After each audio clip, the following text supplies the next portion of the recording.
ሌሎችም አሁን ዳንኤልን ብታመጣው ካለቃችሁ ከሚካኤል በቀር የሚያጽናናኝ የለም ይላል። ብዙ ነገር እዛ ላይ አለ ብሉይ ኪዳን ላይ። አዲስ ኪዳን ላይ ሲመጣ ክርስቶስ ጠቅልሎ ወሰደው። ማዳኑንም ማማለዱንም መፍረዱንም ሁሉን ነገር ጠቀልለው የምስራች ተብሎ የተነገረን በደሙ የገዛን ክርስቶስ እንደሆነ ተናገረ። አሁን እዚህ ጋር የሚያድነው እሱ እንደሆነ እየተናገረ ሌላ ተጨማሪ አሁን ለምሳሌ ምድር ላይ ያለን ከዳንን በኋላ የሞተው በሞተው ምልጃ ወደ ሞተው ጸልየን እሱ አማልዶ እንደሚያድነን የተጻፈ ነገር የለም እያልኩ ነው። ካለ እንደሚያድነን ካለ መነጋገር እንችላለን። አንዱ ያለው መጽሐፍ ቅዱስ ላይ ያነበብኩት የሉቃስ ወንጌል ምዕራፍ 16 ላይ ስታነበው በአብርሃም እቅፍ አልዓዛር አለ፣ በዚህ በኩል ደግሞ ባለጠጋው ሲኦል ሆኖ ነበረ። ሲኦል ያለው እንኳን ምልጃ ሲጠይቅ እንደማይቻል በመካከላቸው ትልቅ ገደል እንዳለ አብርሃም አባት ተናግሯል። ምንም ነገር እንደማይገናኙ የተናገረበት አለ እንጂ በምልጃ የተሰራ ነገር ከላይ ሆኖ የለም እያልኩ ነው። እኔ አላነበኩም። ካለ አንተ ደግሞ አይ ይሄ አለና ይሄው በምልጃው ከላይ ከስጋ ከተለዩ በኋላ በምልጃቸው ይሄን አድርገዋል የሚል ካለ አንተ አሳየኝና እዚሁ እኔም ልማር። እሱ ነው የኔ ጥያቄ። አባ ተሮሽ አሁን ምንድነው ያየነው? ትምህርቱ እንደ ትምህርት አጌነስት ነው፣ ጭራሽ የለም ምናምን ብለው የሚሞግቱበት ትምህርት በመጽሐፍ ቅዱስ ሐዋርያቱ አስተምረውታል ወይ ሲባል የለም፣ ግን ይቃወማሉ። እኛ ያውላ እንዴት መሰላችሁ? የእኛን ትምህርት ላስረዳችሁ። ሰዎች ሞቱ ከተባለ በቃ ጠፉ፣ ኤግዚስት ማድረጋቸው ቀረ ማለት ነው እንዴ? ኤግዚስታንሳቸው አለ፣ ሊጠፉ አይችሉም። ፕላስም ደግሞ የቤተክርስቲያን አካልነታቸው ደግሞ ይቀራል ማለት አይደለም። ቅዱሳኑ የቤተክርስቲያን አካል ናቸው፣ አስቀድሞ የቤተክርስቲያን ብልት ናቸው። የቤተክርስቲያን ብልትነታቸው ሊቀር ይችላል የሚል ነገር የለም፣ አይቀርም። በሰማይ ያለች ቤተክርስቲያን እያሉ አባቶቻችን ኦገስቲን ወይም ደግሞ ሉተርም ጭምር ይህን ነገር አክሰፕት ያደርጋል፣ በሰማይ ያለች ቸርች የሚለውን ማለት ነው። ይህን ሀሳብ ከያዝነ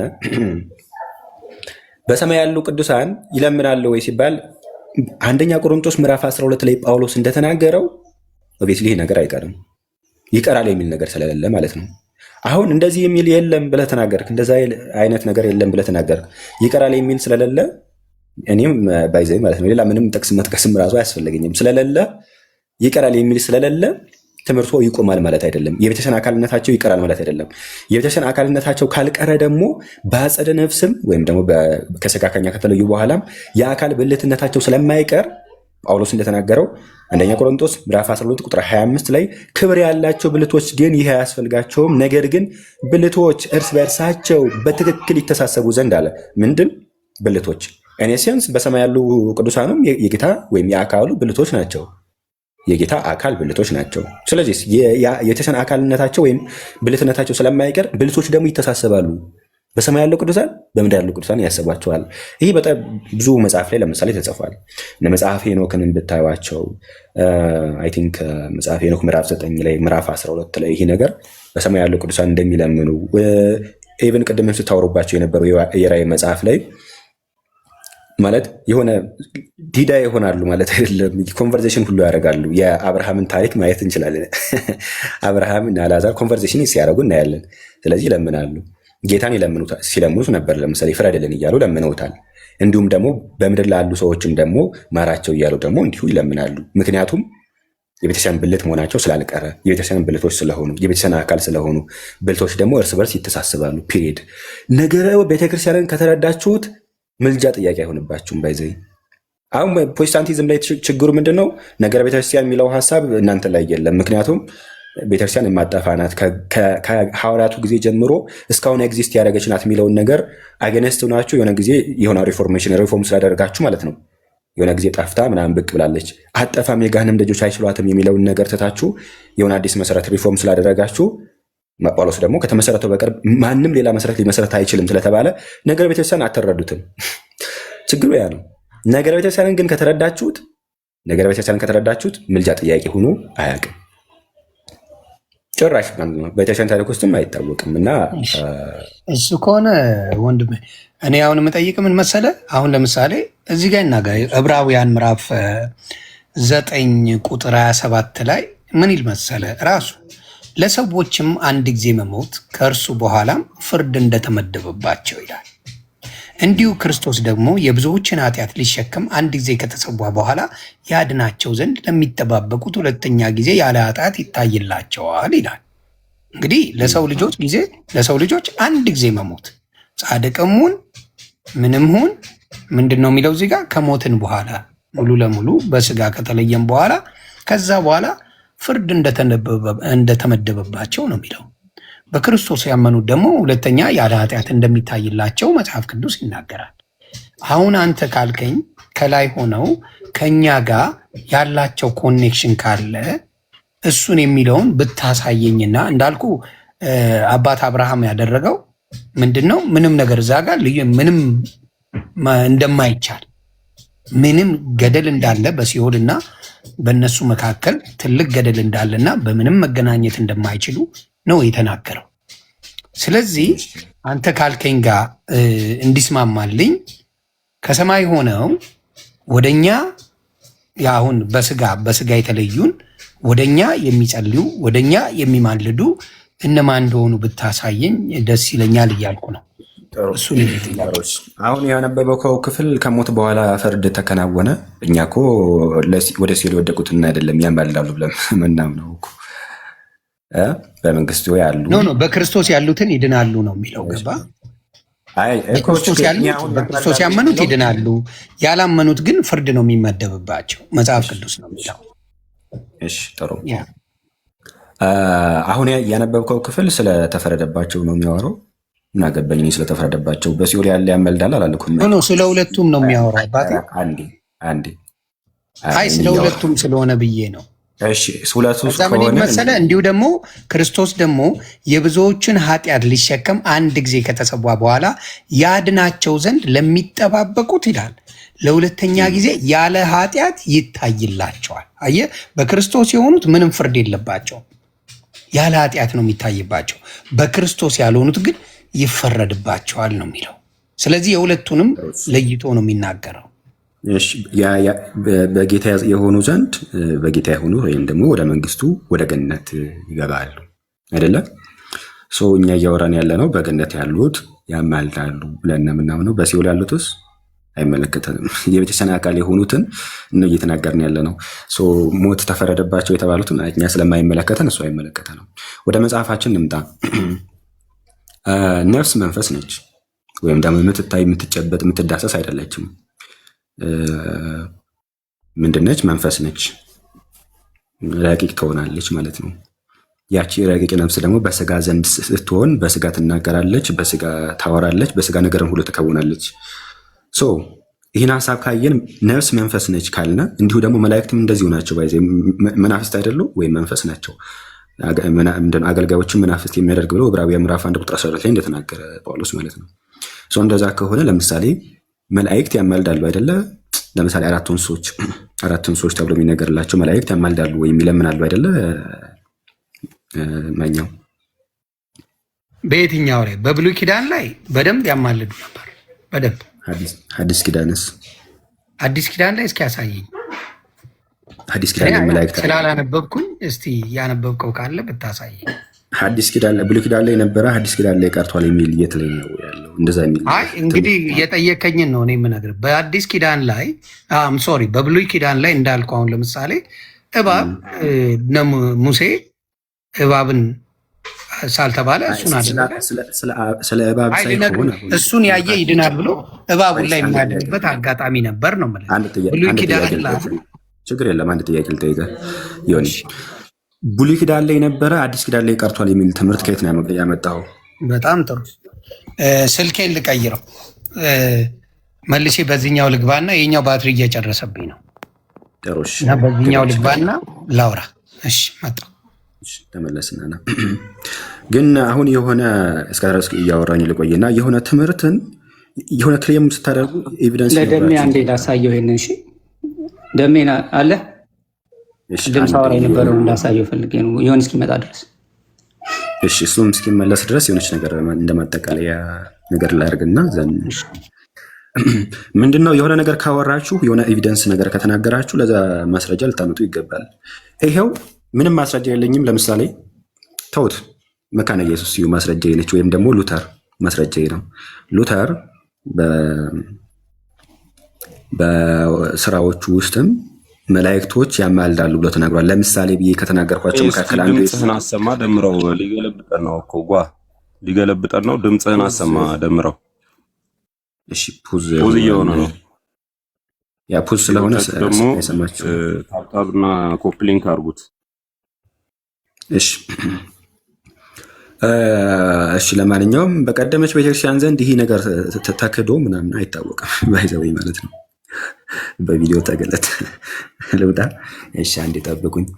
ለማንኛውም ግን ትምህርቱ የሆነ ትምህርት እንደዚህ ነው በብሉይ ኪዳን ነበረ፣ በሐዲስ ኪዳን ማን ነው ያለው? የትኛው ሐዋርያ ነው ያለው? በሐዲስ ኪዳን ቀርቷል ያለው ሐዋርያ የትኛው ነው? ማስረጃ ልታመጡ ይገባል። እናንተ ማስረጃ ማታመጡ፣ እኛን ግን ማስረጃ አምጡ ብላችሁ የምትይዙ እንደዛ ነገር አይሰራም። ለማንኛውም መላእክት ሜቢ ይህኛው ነገር አያዋጣችሁም ይመስለኛል። ለእናንተ የትኛው ነው የሚያዋጣችሁ? ልክ የሉተር አይነት ወይ ነው የሚያዋጣችሁ? ማለት ያማልዳሉ፣ ችግር የለውም፣ የሚያማልዱ ይጸልዩ ምናምን ችግር የለውም። ግን ለእናንተ የሚያዋጣችሁ የሉተር ሙግት ይመስለኛል። ሉተር ምንድን ነው? ወደ እነርሱ መጸለይ አይገባንም ምናምን ኦምኒፖዘንት ስላልሆኑ እንደዚህ አይነት ነገሮችን ነው የሚናገረው እና ያኛው አይነት ሙግት ነው የሚሻላችሁ። ለማንኛውም ሲመለስ ደግሞ ኮንቨርሴሽን ማድረግ እንችላለን። ሞቲቬሽን ክርስቲያን ነህ ወይስ ፕሮቴስታንት ነህ?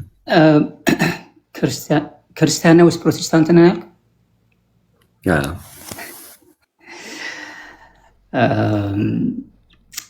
ኤኒዌይስ እኔ እንኳን ላሳየው ፈልጌ ነበር። የለም አይ ቲንክ ደምረው ግን ኢቨን የኦርቶዶክስ ቤተክርስቲያን ራሱ መላእክት ድህነት ላይ ኢንቮልቭ ያደርጋሉ ብላ አታስተምርም ብያችሁ ነበር እና የመላእክትን አገልግሎት ኦርቶዶክስ ተዋሕዶ ቤተክርስቲያን ምን እንደምትል እዚህ ላይ ላሳያችሁ ፈልጌ ነበር። እዛ ውስጥ ጭራሽ ድህነት ላይ ኢንቮልቭ ያደርጋሉ አለ። የሚቀድሙ ካንሰፕት ራሱ መላእክት መንፈስ እንደሆኑ የሚያሳይ ነው እንጂ እንደገና የእኛ ረዳቶች እንደሆኑ ከእግዚአብሔር እንደሚላኩ ነው የሚያሳየው።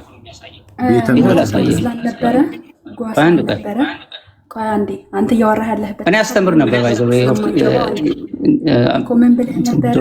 አንዴ ከቀርታ ጋር ምን ብለህ ነበረ አንተ? ምን ብሎ ነበረ? ምናልባት ወደ ሀሳባችሁ እንድትመለሱ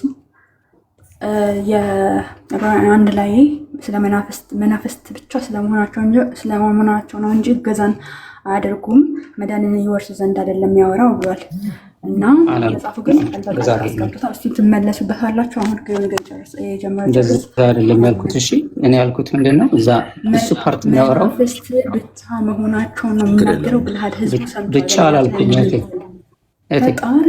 ችግር የለውም ኮንቨርሴሽን እናደርጋለን። ያላልኩትን አላትበያት አይደል? እንደዛ ጥሩ አለ። ባይዘው ያኔ አልነበርኩም አንተ ስታወራና በቃ ደሜ ተኝቷል። እኔ አፍት ጎል አሳያችሁ ነበር። እኔ ቅድም ያልኩትን ግን ወይ በቀን ይተኛል እንዴ? ኢትዮጵያ እኮ ቀን ነው። ተፍ ተፍ እያለ ኧረ ሽቀላ ላይ ነው። አልተኛም። ደም እየተፍ ተፍ እያለ ነው።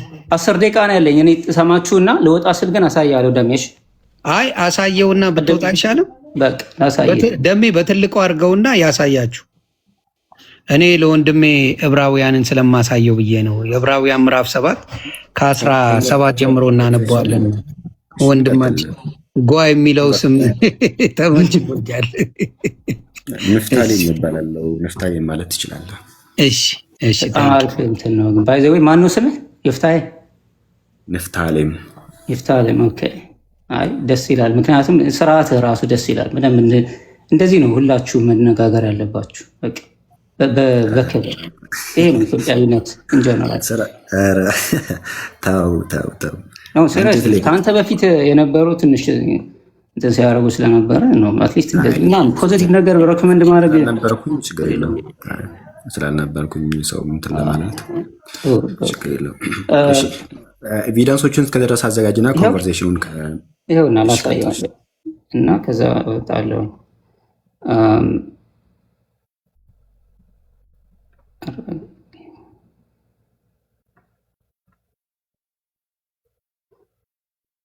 አንድ ጊዜ ልክፈተውና ፒዲኤፉን በዛው እንድታዩት ነው። ኦኬ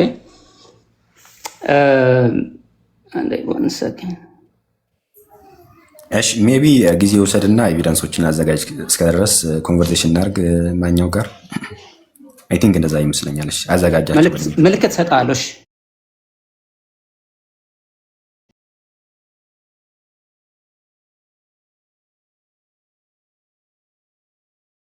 ያመጣልሃለሁ ያልኩ እሷን አልጠየኩም።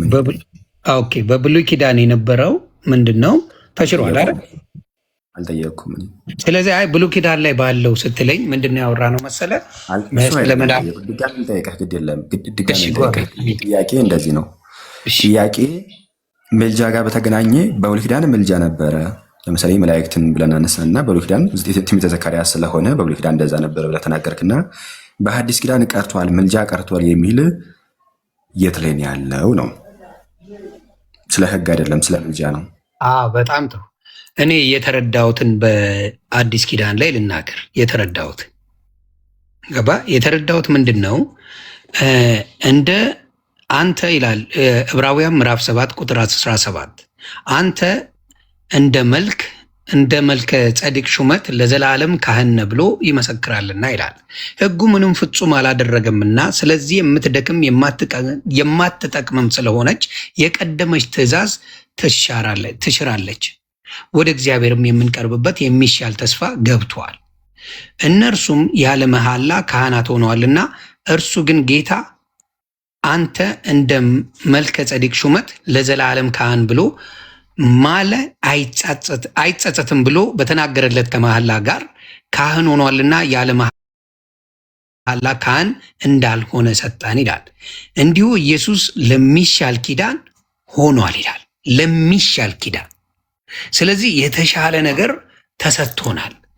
በህግ ብለን በፊት ህግን በመሻር ህግን ባለማክበር ህግን እንትን በማለት የማይሆንልን ነገርን አሁን በክርስቶስ ብቻ በማመን በሱ ብቻ በሚሆነው ነገር እንደምንድን ነው እዚህ ጋር የሚናገረው። ስለዚህ የህግ ሽረት አለ። ህግ ሽረት ማለት ደግሞ ሌሎችንም ይጠቀልላል ብዬ ነው እኔ ማስበው እዚህ ጋር እንደተረዳሁት።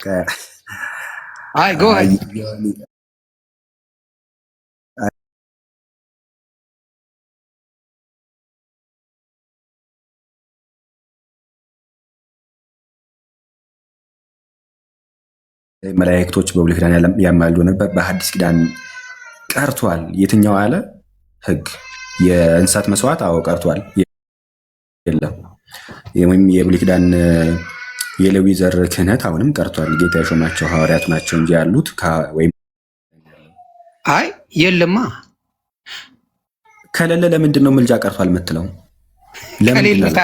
ምንድን ነው የሚባለው? ከሌለ በጣም ያለ ማስረጃ ማለት ነው።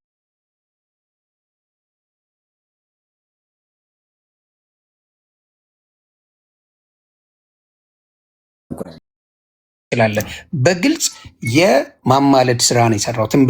ከሌሎች ሁሉ ትንቢተ ዘካርያስ ቃል በቃል ለምንድን ነው ማትላቸው ብሎ ቃል በቃል ነው የተናገረው። እኔ ግን የጠየቅኩኝ ያ ችግር የለውም ተስማማ። ሐዲስ ኪዳን ላይ ቀርቷል የሚለው የት ላይ ነው ያለው ታዲያ? አይ አዲስ ኪዳን ላይ ምንም አይነት የመላእክቶች የምልጃ ስራ ልክ እነ መላእክቶቹ እንዳደረጉት አዲስ ኪዳን ላይ አንዱን ቦታ ላይ የለም ነው እያልኩት ያለው። ቀርቷል ወይም ተቋርጧል ብለህ እነዚያ አይነት ክሌም ስለተናገርክ የት አለ እንደዛ የሚለው? ከሌለ ምንድን ነው የምትለው? ከሌለ የለም እኮ ምን ልለው እኮ። ከሌለ ለምንድን ነው ቀርቷል ያልከው? ከሌለ የለም ነው የምልህ። አለ ልልህ ነው። አሁን ለምሳሌ የሆነ ሱቅ ሄድክና እቃ ጠየቅ፣ የለም አለ። ምን ትለዋለህ? የለም ነው እኮ አልደልል ነው። አሁን ግን የለኝም አልኩ። በጥቅስ ደረጃ መጽሐፍ ቅዱስ ምልጃ እንዳለ እየነገረን ነው። ትቀበላለህ? ምልጃ እንዳለ እየነገረን ነው በጥቅስ ብሉይ ኪዳን ላይ፣ በአዲስ ኪዳን ላይ። እሱን እኮ ነው የምንተያየቀው አባቴ። የለም እያልክ አንዴ መልጃ የለም እያልክ አንዴ አይ በደንብ አልሰማ። እኔና ጓ ተስማምተናል። አባ እሱ አይደለም ጥያቄ። ጥያቄው ሌላ ነው። ምንድን ያለው መሰለ? ብሉይ ኪዳን ላይ ምልጃ አለ፣ ግን አዲስ ኪዳን ላይ ተቋረጠ የሚል የቱ ጋር አለ ብሎ ነው የጠየቀኝ። ትክክለኛ ጥያቄ ነው የጠየቀኝ። ገብቷል? ትክክለኛ ነው የጠየቀኝ ሲለኝ እኔ ደግሞ አዲስ ኪዳን ላይ ምንም የምልጃ የመላእክቶች የምልጃ ስራ እንደ ብሉይ ኪዳን የለም፣ አላነበብኩም፣ ካለ አሳየኝ እያልኩት ነው። የሚያሳይ የሚያሳይ የመላእክትን ነው ወይስ ደግሞ እንዳጠቃላይ መልጃ መጽሐፍ ቅዱሳዊ አዲስ ኪዳን ላይ የለም እያልክ ነው አንተ? የመላእክትን ነው አባቴ ያወራ ነው። የሌላ እንዳለ ታምናለህ? የሌላ የምን እሱን የትኛው? በምድር ላይማ ምልጃ አለ ብራዘር። ቴንክ ዩ እኮ እሱን አሁን የቱ ጋር የተቋረጠው? እኔ ለአንተ እንመላለዳለን አባ። ያ በቃ ይኸው ቀጥል። አሁን አምጥቼልሃለሁ፣ አመጣሁልህ። ቀጥል። እዚህ ጋርማ ተግባባን እኮ ደግሜ አሁን አንተ ራሱ ዮኒ ማለት ነው። አሁን ያመጣኸው ራሱ ዕብራውያን 7 ነው ያመጣኸው። ዕብራውያን 7 9 ብቻ የጠቀስ እሱ እንኳን ያመጣኸውን ስለ መላእክት ነው እያወራን ያለ ነው። የጠየኩት መላእክት ምልጃውን እንደማያገለግሉ ነው የሚል ሀሳብ አመጣ። ግን እሱ እኮ ስለ መላእክት አይደለም፣ ስለ ሰው ምልጃ እኮ ነው የሚያወራው። ተውት፣ ችግር የለውም። አሁን ስለምን አልሰማኋትም እናቱ። ተውት፣ ችግር የለውም። እሱም አሁን እያወራው ያለሁት ምንድን ነው?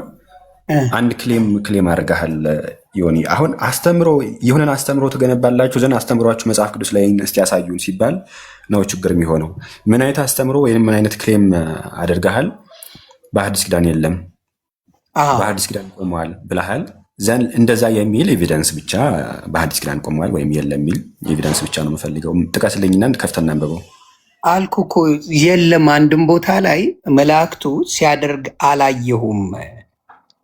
ምልጃው የክርስቶስ እንደሆነ መጽሐፍ ቅዱስ ተናገረ። ምልጃው ክርስቶስ ብቻ እንደሆነ፣ አማላጁ የህይወት ምልጃ ክርስቶስ እንደሆነ ተናገረ። ማንም መዳን በማንም የለም አለ። አይ ቆይ፣ ስለ ድነትም አይደለም ስለ ጌታም አይደለም እያወራን ያለ ነው፣ መላእክት ጋር ነው እያወራን ያለ ነው። እሺ መላእክቱን እሺ አንተ እሺ አልኩ እኮ እኔ አሁን አዲስ ኪዳን ላይ አንድም መላእክት ልክ ብሉይ ኪዳን ላይ እንዳማለደው ምልጃ አላነበብኩም፣ የለም አልኩ። አለ የምትለኝ ከሆነ አሳየኝና ልመን አልኩ። ጥሩ፣ እሺ፣ መልካም። እሺ፣ ስለዚህ ምንድን ነው እየሆነ ያለው? ሰሟን መላእክት ሲያማልዱ ስላላየሁ ወይ ደግሞ እንደዛ ሲያደርጉ ስላላየሁኝ የለም የሚል አይነት ነገር ነው እየተናገረ ያለው። ምንድን ነው እያለን ያለው ዮኒ? እሺ አንዴ ስመኝ። እኔ ለምሳሌ አብረን ቁጭ ብለን ዮኒ ሱቅ ላይ የሆነ ነገር ገዛ ምናምን ብለን እንያዘው። ሱቅ ላይ የሆነ ነገር ገዛና እኔ ግን ሳልገዛ ቀረው። ንፍታሌም ሱቅ ላይ አልገዛምና ብር የለውም አይነት ትምህርት ነው። ይህ በጣም አደገኛ ትምህርት ነው። የሆነ ነገር ስላልተጻፈ የለም የሚል ትምህርት በጣም አደገኛ ነው። እንደዚህ ያለ ነገር የለም። ለማንኛውም አንድ ክፍል ሜቢ አውጥተን እናንብብ እስኪ። እነሱ የለም የሚል ትምህርት ይዛሉ። የለም የሚል አምጡ።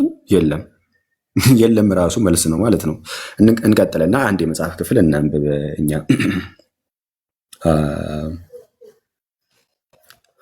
መጽሐፍ ቅዱስ ላይ ሐዲስ ኪዳን ላይ የማቴዎስ ወንጌል ማለት ነው ምዕራፍ 18 ቁጥር 19 ላይ እንዲህ ይላል፣ ከእነዚህ ከታናናሾች አንዱ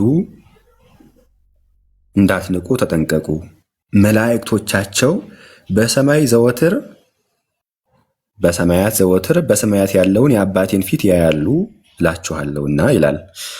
አሁን ጌታችን ኢየሱስ ክርስቶስ ሲናገር ታናናሾችን እንዳትንቁ ተጠንቀቁ፣ ምክንያቱም በሰማይ ያለውን አባቴን ያያሉና ብሎ ተናገረ። ምን ማለት ይመስልሃል? ያያሉ ለምንድን ነው የሚያዩት? ለምን ይመስልሃል ዮኒ?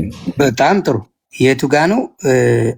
ዕብራውያን ላይ ነው ያልከኝ? ይቅርታ ማቴዎስ። ይቅርታ ማቴዎስ ስንት ላይ? ምዕራፍ 18 ቁጥር 10። ተባረክልኝ። ምዕራፍ 18 ቁጥር 10 ከ9 ጀምሮ ላነበው።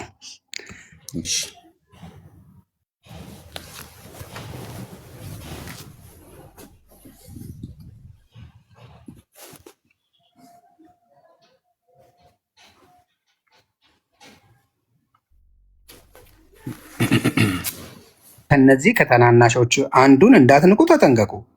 እስር ካሉት ነው እንጂ ሰማይ ቤት ላሉት አይልም። ከታናናሾች መላእክቶች በሰማያት ይላል። መላእክቶቻቸው በሰማያት ዘወትር በሰማያት ያለውን የአባቴን ፊት ያያሉ እላችኋለሁና ይላል። ታዲያ ይሄ ማለት ምን ማለት ነው? በአንተ በእኔ ምድር ላይ ነው እነዚህ ያሉት፣ የትም አልሄዱም። እኔ ምድር ላይ አይደሉም አላልኩም። መላእክቶች ምድር ላይ ነው ያሉት። ወደ እግዚአብሔር ቢጸልዩ መላእክቶች አሉ የሚጠብቋቸው። ወደ እግዚአብሔር ሲጸልዩ እንጂ ወደ መላእክት ሲጸልዩ አይደለም የሚያገኟቸው። መቼም ወደ እግዚአብሔር ይጸልያሉ። መላእክት አሉ። ዮኒ አሁን ይኸውልህ ኢንቮኬሽን ኦፍ ሴንት እና ኢንተርሴሽን ሁለቱ ይለያያሉ። ሁለቱን አደባልቃቸውና ያያሉ በሰማይ ያለውን የአባቴን ያያሉ መላእክቶቻቸው ያያሉ ተብሎ ተነገረ። ምን ማለት ነው ነው ጥያቄ። ከእነዚህ ከታናናሾቹ አንዱን እንዳትንቁ ተጠንቀቁ። መላእክቶቻቸው በሰማያት ዘወትር በሰማያት ያለውን የአባቴን ፊት ያያሉ እላችኋለሁ። የሰው ልጅ የጠፋውን ለማዳን መጥቷልና ይላል። እሺ ያያሉ ማለት ምን ማለት ነው? ያያሉ ማለት የሚደረገውን ነገር በሙሉ ይገነዘባሉ ነው። እነሱን እንዳትናገሩ፣ እነሱን በክፉ እንዳታነሱ፣ እነሱን የሆነ ነገር እንዳትሉ ነው። አንድንም ነገር እንዳታደርጉ ያህል የሚጠብቋቸው መላእክቶች አሉ ነው የሚለው። ከነዚህ ከታናናሾች እንዳትንቁ ተጠንቀቁ። ለምን? ስለዚህ ያሉ ማለት ስለዚህ ይሄኛው ምንድን ነው? አንተ የተረዳህበት ከምልጃ ጋር ምን አገናኘው? እዚህ ማብራዘር ምልጃን አይመለከትም። እሺ ለማንኛውም ሀሳብ ይመለከታል። አይ ከተመለከተ አስረዳኝ አንተ። አዎ ምልጃ ነው ይሄ። አዎ ምድር ላይ እኮ ነው ያለው ሰውየው። ኧረ ቆይ አንዴ፣ ስለ መላእክት ነው። መላእክት ምን ያደርጋሉ? በሰማይ ያለውን የአባቴን ፊት ያያሉ እያለ ነው። ትክክል። ይለምናሉ ማለት ነው። የአባቴን ፊት ያያሉ ማለት ይለምናሉ ማለት ነው። አዎ ታዲያ ምንድን ነው ታዲያ? እኔ በእግዚአብሔር ፊት የምቆመው ገብርኤል ነኝ ማለት ምን ማለት ነው? ምን ሊያደርግ ነው የሚቆመው? ሊጠብቅ፣ ሁሉን ነገር እግዚአብሔር የሚለውን በሙሉ ሊያደርግ። ለምሳሌ አሁን የሞቱ የሚል አይነት ነገርም እየተናገርክ ስለሆነ እሺ ወደዚህኛዋ ሌላ ርዕስ እንዳንሄድ ወይም ሌላ ጥቅስ ላይ እንዳንሄድ ልቆይና እችን በኋላ አነሳልሃለሁኝ። አንድ ሰው ለምሳሌ ሽምግልና ሜይ ቢ ምናምን ሲላክ አይተህ ከሆነ ይቆማሉ። በእናት አባት በሽምግልና በሚላክበት በእናት አባት ፊት ይቆማሉ። ለምን እንደሚቆሙት ሲላኩ መጀመሪያ የተላኩበት ምክንያት አለ። ምን ልጃችንን ለልጅ የሚባል ጥያቄ አለ። ለሱ ነው መጥተው የሚቆሙት። የስ ምን ሊያደርጉ ይቆማሉ? ልጃችንን ለልጃችን ጠይቁልን ተብለው ከዚህ ተነግሯቸው፣ ስለዚህ ሊጠይቁ ወይም ሊለምኑ ነው የሚቆሙት። ሊለምኑ ሊጠይቁ ይሄዳሉ። እሺ ሊለምኑ ምን በለው ወይም ልጃችንን ፍቀዱልን፣ ፍቃድ ሊጠይቁ ለመነ ችግር የለውም። ደሴም ቃላት ናቸው። ከነዚህ ከተናናሾች አንዱን እንዳትንቁ ተጠንቀቁ አለ። ኦኬ ሰዎች ተናናሾች አሉ። መላእክቶቻቸው የነሱ መላእክት የነሱ ጠባቂ በሰማይ ያለውን የነዚህ ሰዎች ጠባቂ ማለት ነው። በሰማይ ያለውን የአባቴን ፊት ያያሉ አለ። ያያሉ ማለት ምን ማለት ነው ነው ሀሳቡ? በእግዚአብሔር ፊት ይቆማሉ። ያያሉ ማለት ይለምናሉ። መላእክቶች በእግዚአብሔር ፊት የሚቆሙ ናቸው። በእግዚአብሔር ፊት የሚሰግዱ ናቸው። ለእግዚአብሔር የሚታዘዙ ናቸው መላእክቶች። እንደዛ ነው መጽሐፍ ቅዱስ የሚናገረው። እሱን አይደለም እያወራሁ ያለሁት አሁን ኮንቴክስቹዋሊ። እዚህ ጋር የሚለው እሱን ነው። ከነዚህ ከታናናሾቹ አንዱን እንዳትንቁ ማለት ምድር ላይ ሆነው ለእግዚአብሔር የእግዚአብሔር የሆኑትን ነው። መቼም ሌላውን አይደለም። የእግዚአብሔር የሆኑትን እንዳትንቁ ምን ይላል? ተጠንቀቁ። መላእክቶቻቸው በሰማያት ዘወትር በሰማያት ያለውን የአባቴን ፊት ያያሉ እላችኋለሁ።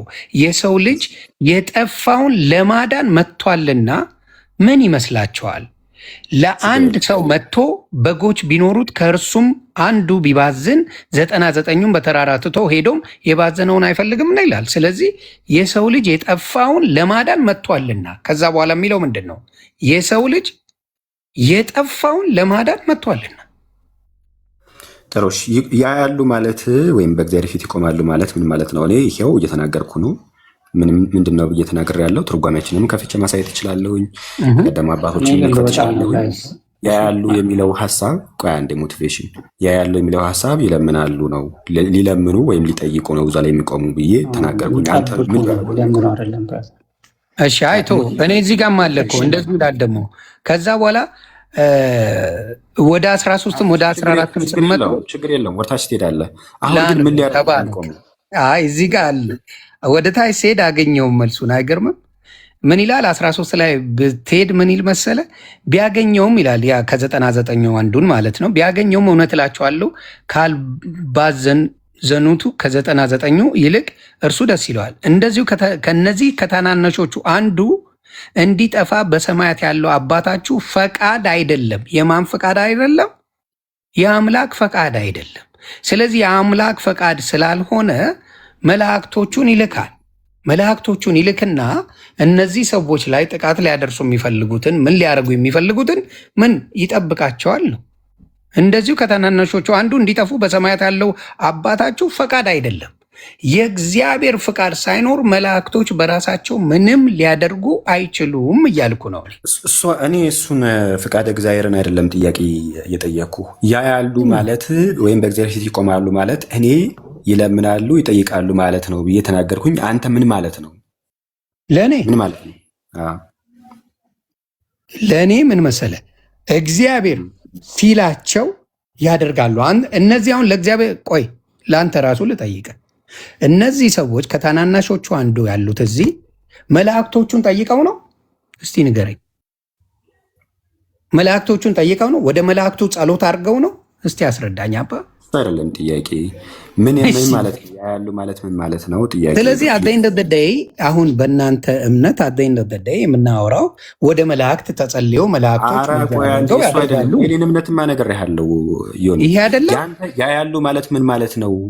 እኔማ ያ ያለው ያልኩ እግዚአብሔር አምላክ ምን አለ እዚህ ጋር ተናገረ እኮ እንዲሁ አለ 14 ላይ ሲመጣ እንዲሁ ከነዚህ ታናናሾቹ አንዱ እንዲጠፉ በሰማያት ያለው አባታችሁ ፈቃድ አይደለም አለ። እግዚአብሔር አምላክ አልፈቀደውም። ስለዚህ እግዚአብሔር አምላክ ካልፈቀደ እነዚህ መላእክቶች ይልካል፣ በእነዚህ መላእክቶች ያስጠብቃል፣ በእነዚህ መላእክቶች እነዚህ ሰዎች የሚፈልጉትን ነገር ይታዘዙላቸዋል። ይሄ ነው የኔ አረዳድ። ያያሉ ማለት ፊትን ያያሉ ማለት ምን ማለት ነው? ፊትን ያያሉ ማለት በእግዚአብሔር ፊት ይቀርባሉ ማለት ነው። በእግዚአብሔር ፊት ይቆማሉ ማለት ነው። ምን ሊያደርጉ ነው የሚቀርቡት? በእግዚአብሔር ፊት ነገርኩ እኮ በእግዚአብሔር ፊት ይቆማሉ። ጥሩ በእግዚአብሔር ፊት ይቆማሉ። ምን ሊያደርጉ? ይኸው አሁንም ሊለምኑ ብያለሁ። አንተ ምን ሊያደርጉ ነው? አንተ ሊለምኑ ነው የምትለው? ስለ ሰዎቹ ብለው ሊለምኑ ነው አንተ የምትለው? በእግዚአብሔር ፊት የሚቆሙ ለምሳሌ እኔ አሁን ማጣቀሻ ክፍሎችን መጥቀስ እችላለሁኝ። እንደዚህ ነው ብዬ ማለት ነው። ለምሳሌ በእግዚአብሔር ፊት ሲቆሙ መላእክት ምን ሊያደርጉ ነው? ሊለምኑ ነው። ለምሳሌ ትእዛዝ ሊቀበሉ ሊለምኑ አይደለም። አንዴ እንደዛ ተብሎ ሲነገር እንደዛ እንደሆነ ላሳይህ ነው። በእግዚአብሔር ፊት ጥሩሽ መላእክት የእግዚአብሔር ልጆች ተብሎ የተጠሩበት ክፍል አለ በመጽሐፈ ኢዮብ ላይ ያለ ማለት ነው። መጽሐፈ ኢዮብ ብሉይ ኪዳን እኮ ተግባባን በሱ እኮ። ቆይ አንዴ እኔ ሀሳቡን ነው እንዴ ብሉይ ኪዳን አትቀበልም እንዴ? ዮኒ ምን ሆነ? ትንቢተ ዘካርያስንም ነገርኩ። ኧረ ፕሊስ አንዴ እሺ ቀጥል አባዬ። እኔ ነግሬ የለ እንዴ ትንቢተ ዘካርያስን ብታነቡ ይነግራል። ችግር የለም።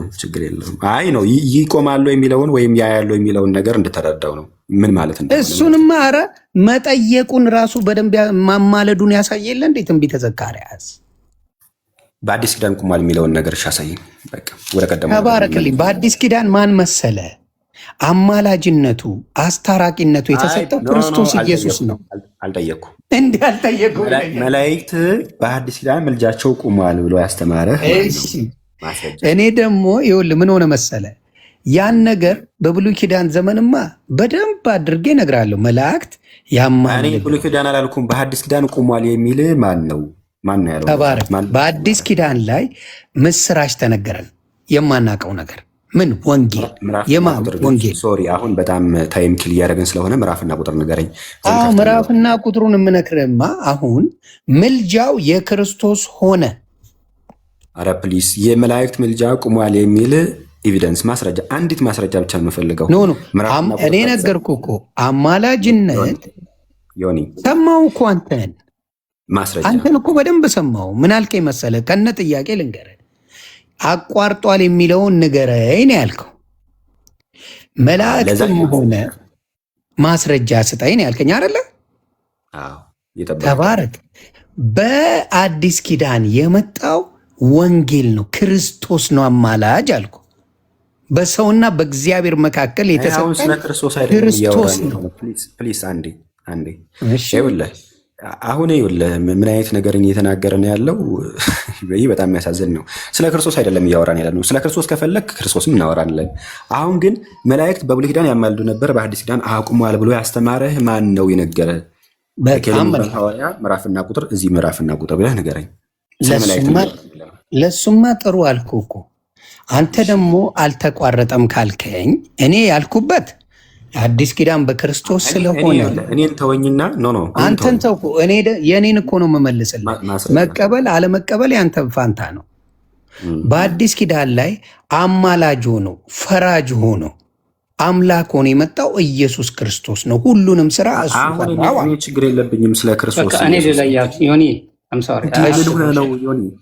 እኔ አሁን የፈለግኩት ሌላ ቀን ቆይ አንዴ እሺ፣ ችግር የለም። 2 ደቂቃ ተሰጣችሁ ያሳያችኋለሁ። ካልሆነ ኔክስት ታይም ኦኬ። እሺ፣ ሌላ ጊዜ ማሳየት ትችላለህ። ኦኬ፣ ላሳያችኋለሁ። ቆይ አንዴ ኮንቨርሴሽናችን በትልቁ አድርገኝ ዮኒ እንትን ካልክ ችግር የለም። የእሱን ፍቃድ ያስፈልጋል። እናንተ ጊዜያችሁን ወስዳችሁ እንድታወሩ እኔ አንድ ነገር አሳይቻችሁ ሞቲቬሽን ላክለት ወይ ለደምረው ላክለት። የሆነ ጥያቄ መልስ ፈልጋለሁ። አንዴ ዮኒ ምዕራፍና ቁጥር ነው የምፈልገው። ምዕራፍና ቁጥር ጥቀስልኝ። የትኛው ምዕራፍ፣ የትኛው መጽሐፍ፣ የትኛው ምዕራፍ፣ የትኛው ቁጥር? መላእክት በብሉይ ኪዳን ያማልዱ ነበር። እሱን አሁን እኔ አሁን በገባኝ እነግርሃለሁ። አንደኛ ጢሞቴዎስ። ያንተን መረዳት እኔ አልፈልግም። የኔ መረዳት ሳይሆን መጽሐፍ ቅዱስ በሚለው ነው። መጽሐፍ ቅዱስ በሚለው እናወራለን። እኔ ነኝ ኤክስፕሌን ማድረገው። ምዕራፍ 2 ቁጥር 5 ላይ የምን ከቁጥር 5 ከአንድ ጀምሮ ማንበብ እንችላለን። ደስ ከአንድ ጀምሮ እንዲህ ይላል። እኔ ላንብበዋል። እኔ አይደል ያልኩት? ይሄው ከፍቼዋለሁ። ይኸው እያነበብነው እንሂድ። ከፍቼው ስለሆነ ማለት ነው። አንደኛ ጢሞቴዎስ ምዕራፍ 2 ቁጥር 1 ጀምሮ እንዲህ ይላል። እንግዲህ እግዚአብሔርን በመምሰልና በጭምትነት ሁሉ ጸጥና ዝግ ብለን እንድንኖር ልመናና ጸሎት፣ ምልጃም፣ ምስጋናም ስለ ሰዎች ሁሉ በሕይወት ስላሉ ብቻ የለም፣ ስለሞቱትም ሊሆን ይችላል። ሰው ስለሆኑ የሞቱት ማለት ነው። ወይ በስጋ ስለሞቱትማ የሆነ መክቡ ላይ እነግርሃለሁ እንደሌለ ሰው አይደለም። አብርሃም ሰው አይደለም። ከሞቱ በኋላ ሞተዋል ነው አባቴ ማለት ጠፋ ማለት ነው። እኔ ስለና አብርሃም እናወራለን። ችግር የለውም። እኔ ነኝ አይደል ሀሳቡን ያመጣሁት። እኔ ለምን አላነበውም? ይኸው እያነበብኩት እኮ ነው። ቆይ እኔ አይደል ያልኩ? ቆይ ያንተን ምዕራፍ እኔ ነኝ የማነበው ወይስ አንተ? እኔ ላንብበው። ታንኪዩ። እንግዲህ እግዚአብሔር በመምሰልና በጭንቀት ሁሉንም በጭምትነት ይቅርታ ሁሉ ጸጥና ዝግ ብለን እንድንኖር ልመናና ጸሎት፣ ምልጃም፣ ምስጋናም ስለ ሰዎች ሁሉ ስለ ነገስታትና ስለ መኳንንትም ሁሉ እንዲደረጉ ከሁሉ በፊት እመክራለሁ። ምልጃም እየሰማችሁ ነው። እዚህ ጋር አለ። ልመናና ጸሎት፣ ምልጃም፣ ምስጋና። ቆይ አንዴ። ስለ ሰዎች ሁሉ ስለ ነገስታትም ስለ መኳንንትም ሁሉ እንዲደረጉ ከሁሉ በፊት እመክራለሁ። ሰዎች ሁሉ ሊዱና ቆይ አንዴ። አንድ ላይ እናነበዋለን። ይኸው እዚህ ጋር ቁጥር 1 ተስማምተን እንሂድ። ችግር የለውም። ሰዎች ሁሉ አንዴ ላነበው። ችግር አለ ባነበው? ችግር የለውም። አንድ ቁጥርን ተስማምተን ሰዎች ሁሉ ሊድኑና ሙሉ ሀሳቡን ካልተረዳ ነው እኮ ትርጉም የለውም። አንድ ቁጥርን ፈተናት እንሂድ። እኔ እያነበብኩኝ ቆይ እኔ በሰጠው ጥቅስ ጌታው ዮኒ ፕሊዝ ቁጥር 1ን ተስማምተን ላነበው። አይዞ ኢትስ ኦኬ። ሰዎች ሁሉ ሊድኑና እውነቱን ወደ ማወቅ ሊደርሱ በሚወድ በእግዚአብሔር እኔ አይደል እንደ ጥቅሱ ነው የሰጠው። ለምንድን ነው ማላነበው? ትረባውን አትችለውም እና እኔ ጋር አይ እንኳን ትረባ ጨዋታውን እኔም እችላለሁ። ትረባ ምን ኧረ አያስፈልግም። ኧረ ቤት አያስፈልግም። አባ እኔ አይደለም ትረባው ምን ባለው ከኛ ወዲያ ፉጨት አፍማሞት ሞት ነው አባት ይቅር እስቲ እሱ ሳይሆን ላንበው ምንድነው ችግሩ? እኔ በስርዓት ነው ማወራ ተረባም እኔስ መቼ እኔ አይደል እንዴ ማነበው እኔ ነኝ ጥቅስ ነው የሰጠው ደምረው እሺ ንገረኝ በፈጣሪ ወይ ምንድነው አንዴ እኔ ምን አልኩ መሰለ እኔ ለደምረው ልንገረው አንዴ ሚውት አድርጉና ለደምረው ምን አልኩኝ መሰለ ጥቅስ አውጣ የኛው ምልጃ እኔ አትበል የኛው ምልጃ ያቀረብኩልህ ስለ ሰዎች ምልጃ እንዳለ ስነግርህ እኔ ያልኩት ስለ መላእክት ነው አልክ በመላእክት ምልጃ አመንክ ምልጃ እንዳለ በአዲስ ኪዳን ላይ በመላእክት ምልጃ እንዳለ አመንክ አይ አዲስ ኪዳን ላይ የለም አልኩ እኮ ይኸው ስለ እነሱ በአባታቸው ፊት የሚታይ አለ ብሎ አሳየክ እሱን ትቀበላለህ የቱ ጋር ምኑ ጋር ይማልዳሉ የሚሌት ቦታ አሳየው የሚታይላቸው ስለ ቅድም አነበበላል አሳየው መታየትና ማማለድ ምን መጀመሪያ መላእክት ላይ ጨርሶ የኛው ስለ ሰው ነው ስለ መላእክት እንደታየላቸው በአባታቸው ፊት እንደታየላቸው አሳየው ጥቅሱን እኔ ጥቅሱን አልኩኝ እኔ ላንብብ አልኩኝ እሺ ተባባልን እኔ ላንብብ የኔን ጥቅስ እኔ ማንበብ ቆይ ዮኒ ይሄኛው ስለ መላእክት አይደለም ይሄ ስለ መላእክት አይደለም ያወራው ስለ መላእክት ስለሆነ በመላእክት ዙሪያ ላይ አዲስ ኪዳን ላይ ምልጃን እንደሚያቀርቡ አመንክ አላመንክም ይሄ ነው አዲስ ኪዳን ላይ እኔ የለም አልኩ ይሄው አሳየው አለ አሳየኝ አልኩ ደምረው አዲስ ኪዳን ላይ የለም ባይዘው ማለት ነው ደሜ አዲስ ኪዳን ላይ የለም የሚል አይነት ማስረጃ ሊያመጣ ፈልጎ ነው ባይዘው ወደዚህ የመጣው ዘን ወደዚህ ሲመጣ ግን ጳውሎስ ምንድነው ያለው ከሁሉ በፊት አስቀድሞ የሚመክረው ስለ ሰዎች ሁሉ ስለ ነገስታትም ስለ መኳንንትም ለምሳሌ ነገስታት ማን ልበል ለምሳሌ ከነገስታት መካከል በፊት የነበሩ ነገስታትን እንጥራ ለምሳሌ ሰሞኑን እንጥራና ንጉሴ ኬሌ ሙቷል ስለ ነገስታት ሁሉ ወይም ስለ መኳንንት ሁሉ ጸልዩ ብሏል ቆይ እኔ ራምብል ይኸውልህ እንደዚህ ይላል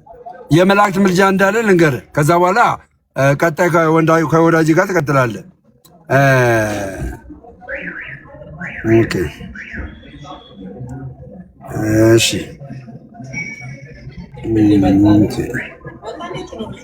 ማቴዎስ 28 እሱን ሳይሆን ማቴዎስ 28 ደምረው እሺ አንድ እንደዚህ እናርግ አሁን ዮኒ ያመጣው ማስረጃ መላእክት በአዲስ ኪዳን ቆይ መላእክት በአዲስ ኪዳን ተቋርጧል ላምብብለታ የመላእክት ምልጃ ላምብብልህ ተቋርጧል ያለበት ማስረጃ ነው የመጣውና እሱን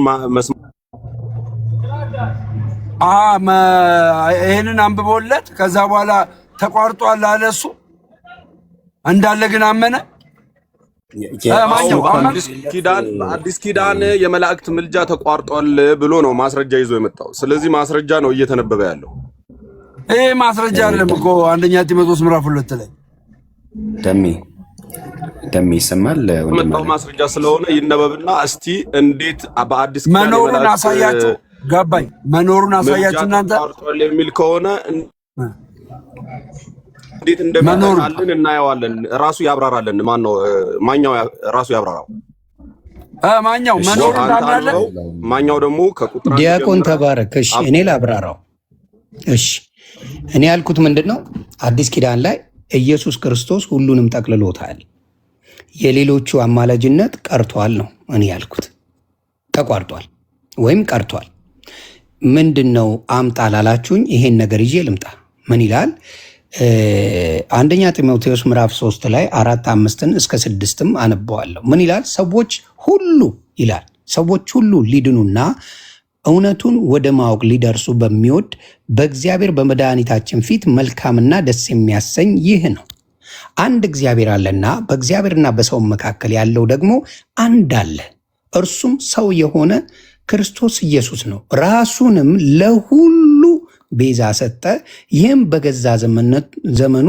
ምስክርነቱ ነበረ ይላል ይሄ ማለት ምንድን አንድ ለሁሉም ቤዛ ሰጠ አማለደ ወይም በመካከል በሰውና በእግዚአብሔር መካከል እሱ ሆኖ ተገኘ ይሄ ነው ከክርስቶስ መምጣቱ በፊት በሰዎች ምልጃ ነበረ በመላእኮች ምልጃ ነበረ በሌሎችም በብሉይ ኪዳን ሁሉ ነበረ አሁን አንድ እግዚአብሔር አለ፣ አንድ ክርስቶስ አለ። የምልጃውን ስራ በሙሉ ክርስቶስ ሰራው እያልኩ ነው ያለሁት።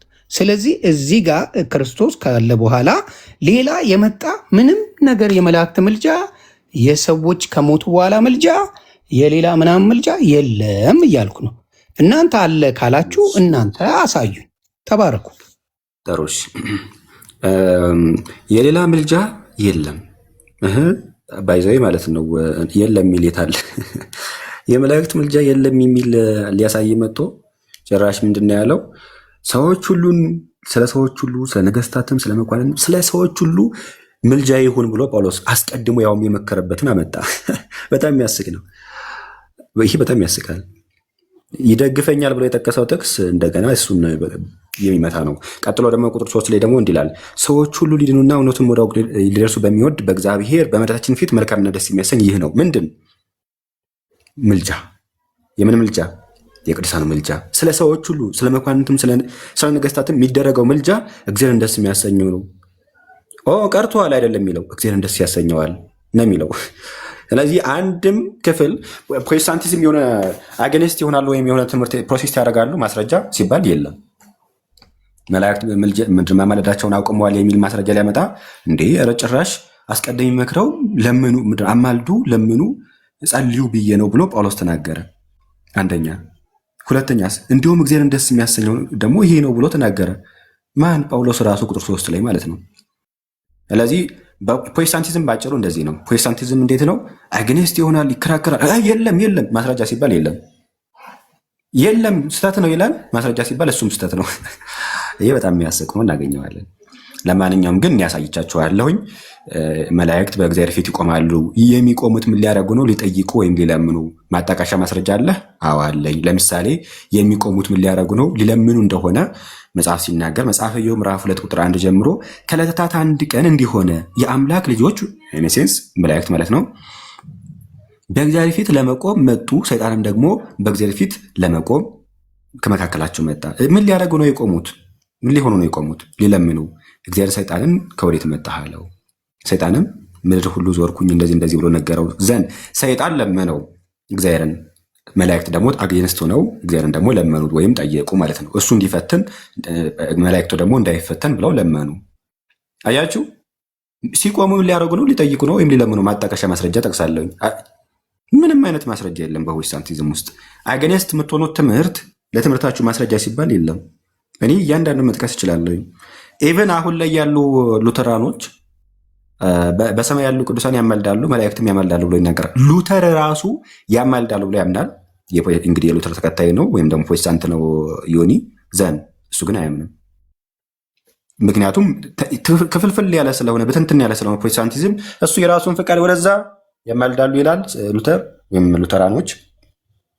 ፔንቴኮስጤሉ ደግሞ ምን ይላል?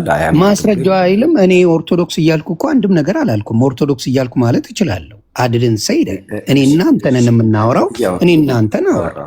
ሉተራን ገለመሌ ካልክ እኔም እኮ ማውራት እችላለሁ። ብሮ አርን ሰይደ እኔ ራሴን ችዬ ራሴን ብዬ ነው። ማስረጃ አምጣ፣ ማስረጃ ከአዲስ ኪዳን ላይ አምጣ ስለ ብሉይ ኪዳን ትሄዳለህ። ብሉይ ኪዳንንማ እኔም ነገርኩ እኮ ስለ ብሉይ ኪዳን እኔ ትንቢተ ዘካርያስ በደንብ አድርጎ ቁልጭ አድርጎ መላእክትን ያማልዳሉ አልኩ። ሀሳብ እንዲስተርባረከውና ፕሮቴስታንቶች ሉተራኖች ገለመሌ ትላለህ። ከኔ ጋር ነው የምታወራው። ዋዩዱ አንዴ ይሽረጋ በልና አንዴ። አይ እሱንማ ሶሪ ማለት አለብን። ኦርቶዶክሶች እያልኩ አንድም አላልኩኝም እኔ። ኧረ ፕሊስ አንዴ እያወራው ነው አትበላ አልክ። ለዚህ ትክክል አይደለም። እሺ ስሜታዊ አትሁን፣ ረጋ ብልና። ስሜታዊ ሳይሆን አልኩ። ወይኔ ኦርቶዶክሶች እያልኩ አልኩ እኔ። ቆይ መልስልኝ አንዴ። ኦርቶዶክሶች እያልኩ አልኩ እኔ። እዚህ ሉተራን ትላለ፣ መናፍቃን ትላለ፣ ጴንጤዎች ትላለ፣ የተለያየ ናቸው ገለመሌ ትላለ። ፕሊስ ዮኒ ስሜታዊ አትሁንና ቀስ ብለን ረጋ ብለን እናውራ። ብለሃል ወይስ አላልክም? እሺ ረጋ በልና እናውራ። ግድ የለህም አንዴ። አሁን ሰማኛ። ተረጋግቼ እኮ ነው የምጠይቅህ። ጥሩሽ የሚለው ምንድን ነው መሰለህ? የሚናገረው ምንድን ነው መሰለህ? እናንተ ከተወያየን በመጽሐፉ ላይ እንወያይ እንጂ እንደዛና እንደዛ አትበል ነው እያለ ያለ። ትክክል አጠፋው እንዴ? እንደዛ ነው እያለ ያለ። ችግር የለም በቃ እኔም እኮ ኮምፔር ማድረግ እችላለሁ የግብፅን የግሪክንና የኢትዮጵያን ኦርቶዶክስ ብዬ ማውራት ምልጃ ላይ ቃሉ ላይ ብቻ ቴንክ ዩ የሚለያይ ከሆነ የኢትዮጵያና እንግዲህ የኦሪየንታል ቸርች የሚለያይ የምልጃ ትምህርት ካላት ወይም ደግሞ በመላእክት ዙሪያ መላእክት ምልጃ አይቀበሉም ብለህ ከተናገርክ ማስረጃ እየጠቀስክ እዚህ መጽሐፍ ላይ እያልክ እየጠቀስክ ማየት ትችላለህ። እኔ ለምሳሌ ማስረጃ ጠቀስኩ። አንተ በፕሮቴስታንቲዝም ውስጥ ታቅፈህ ስላለህ የፕሮቴስታንቲዝም ሪፎርመር የሆነው ደግሞ ሉተር አንተ ብሉይ ኪዳን ነው ብለህ የተናገርከውን ያንኑ ዘካርያስ ምዕራፍ 1 ቁጥር 12ን ጠቅሶ ምን አለ? አሁንም ያማልዳሉ አለ። አንተ ደግሞ ያሁኑ አያማልዱም አልክ። ይህ ደግሞ መለያየት ነው። መስራችህ ያማልዳሉ ብሎ አንተ ደግሞ አያማልዱም ማለት ይሄ በጣም መለያየት ነው። ይሄ ደግሞ በፕሮቴስታንቲዝም ውስጥ ያለ ኢትዮጵያ ኦርቶዶክሷ የምትለው ክርስቶስ ሳምራ የግሪኮ ወይም የግብፁ የላትም። ችግር የለም። አንተ በምትለው እኔ ማውራሃለሁ። ገባ? በዛ ሌብል ማውራት የለብንም። እዚህ ባለው በመጽሐፍ ቅዱስ ሆነ እናንተ በምናወራው እኔ ባልኩት ላይ ነው መልስ የምሰጠው። ችግር የለም። አሁን ርዕሳችን ስለ ምልጃ ከሆነ የእስክንድሪያ ቤተክርስቲያን ምልጃን የመላእክት ምልጃ አትቀበልም ብለህ ማስረጃ ጠቅሰህ ማውራት ትችላለህ። አሁን ስለ ምልጃ ስለሆነ ማለት ነው የፈለግከው ማውራት ትችላለህ፣ ኤቪደንስ ከጠቀስክኝ። አሁን ግን አንተ ይኸው አትቀበለውም። የፕሮቴስታንቲዝም ወይ መስራቹን ደግሞ ሉተርን የሚከተሉት ደግሞ ፕሮቴስታንቲዝም መስራች ወይም መስራቻችሁ ሉተር ማለት ነው። እነሱ ሲመጡ ጠይቃቸው ብራዘር አስገብተህ የሉተር መስራች የገለመሌ መስራች የምትላቸው ሲመጡ እኔ የምከተለው ክርስቶስን እንጂ ሉተርን አይደለም፣ ተከትየውም አላውቅም። አድማጭ ተመልካቾቻችን ወደ ሌላ ለምን እንሄዳለን? ወደ እኔ ላውራና ምንድነው መሰላችሁ ወንድሞቼና እህቶቼ እዚህ ያላችሁ ዮኒ ማኛ እንግዲህ የሆነ እዚህ መጥተህ ስለተወያየ በጣም ቴንኪው። አሁን ልነዳ ስለሆነ ቴንሽን ሆናለሁ። ከዚህ በፊትም ትንሽ አክሲደንት የደረሰብኝ ላይቭ ላይ ገብቼ ስለነዳው ነው። ጠላት አባ ጠላት። ስለዚህ በሚቀጥሉ ቀናቶች እኔ መተን ከደምረው ጋር በደንብ እንወያያለን በዚህ ጉዳይ በሚፈልገው። እኔ አሁን የገባሁት የነበረው ደምረው ነው። ወንድሞቼ ገብታችሁ ስላወራችሁ ግን አመሰግናለሁ። እናመሰግናለን። እሺ ክብረት ይስጥልኝ። በጣም ቴንኪው። እግዚአብሔር ይባርካችሁ። እናመሰግናለን ወንድሞቼና እህቶቼ። አደጋውን ፈራለሁ ብራዘርዬ። አንድ ሰው ያገዘኝ የለም 160 ሺህ ብር ሳወጣና ቴንኪው አመሰግናለሁ። ይህን ያክል ጊዜ ቢያንስ ለስንት ሰዓት ቆየን? እዚህ ቀረ እንዴ የሚናገረው? ኦኬ ለ3 ሰዓት ከ25 እንግዲህ ኦርቶዶክሳዊ የሆነ ትምህርትን በመናገር ኤፌሶን ቴንኪው፣ ዲያቆን ቴንኪው፣ ብፁዕ አምላክ ቴንኪው፣ አንድ ደግሞ ጓ የሚል አካውንት ቴንኪው። እንደዚህ ሆነን በስነ ስርዓት እናወራ